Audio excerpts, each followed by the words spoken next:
Growing up, my parents had their fair share of problems, but we lived an overall normal life. That was until my mom decided she wanted to open a nature-based and animal-assisted speech therapy business when I was 12.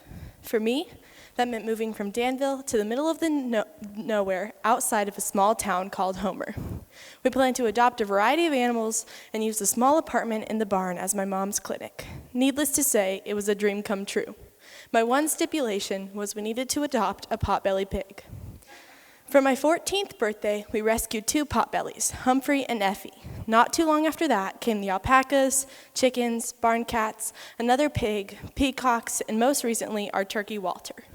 We got better and better at country life. We learned to build pens, worked to clean built-up dirt and junk out of the barn to turn it into a therapy space, figured out how to give our animals the highest quality of life, and eventually even bought a tractor to help us take care of the driveway lane, pasture, and pens. My mom realized her dream was to turn this into a nonprofit, and after what felt like a decade, we got approved to be Roxy's House 501c3. It felt like everything was starting to fall into place, until January of 2022.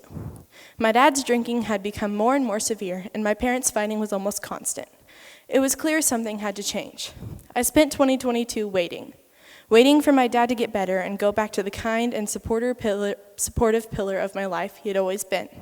Waiting for my family to return to a safe place to relax after a stressful day, and waiting for me to return to the joyful kid I've always been. But that never came. My dad did not stop drinking, he got worse. He got more and more volatile. So my mom filed for divorce, and my dad was ordered out of our house on February 2023.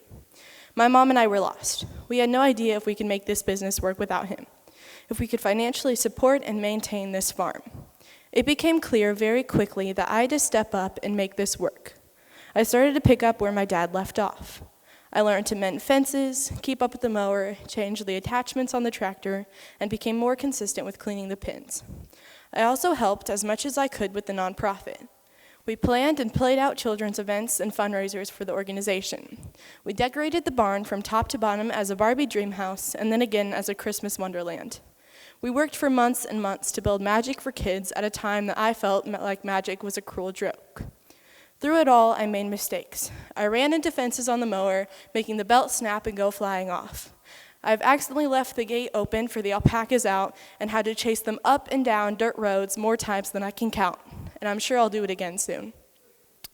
I've spent hours doubting myself and my ability to figure this out and feeling unworthy of this major responsibility. I've wanted to run and hide and give up. I've asked, why does this have to be my family? Why can't I be a normal teenager who goes to school and maybe works at the local ice cream shop? For the first time in my life, I went weeks without talking to my dad and months without seeing him. The supportive person who was supposed to take care of me above all else seemed to have alcohol as his top priority. I wanted to have my family and my home again. Through it all, the question has loomed over our head. How much longer? How much longer until they decide we have to sell the house? How much longer until we have to give up the animals? How much longer can we keep doing this or until we have to give up? Will our time expire or will we succeed? We still don't know the outcome, but I've learned to be okay with the unknown. I learned to enjoy the process of building something and doing it so closely with my mom. I now value all that I learned about myself through the process. I know if I want to do anything, all I need is a couple YouTube tutorials and I'll figure it out. When it gets overwhelming and I feel like I can't take one more second, I know it takes one person's helping hand or a good nap and I can push through. I learned that my dad's actions and treatment do not define me. I know I'm worthy of every accomplishment I get, and I deserve the happiness and peace. I know that no matter the outcome, it was all worth it to find who I am. I know I can.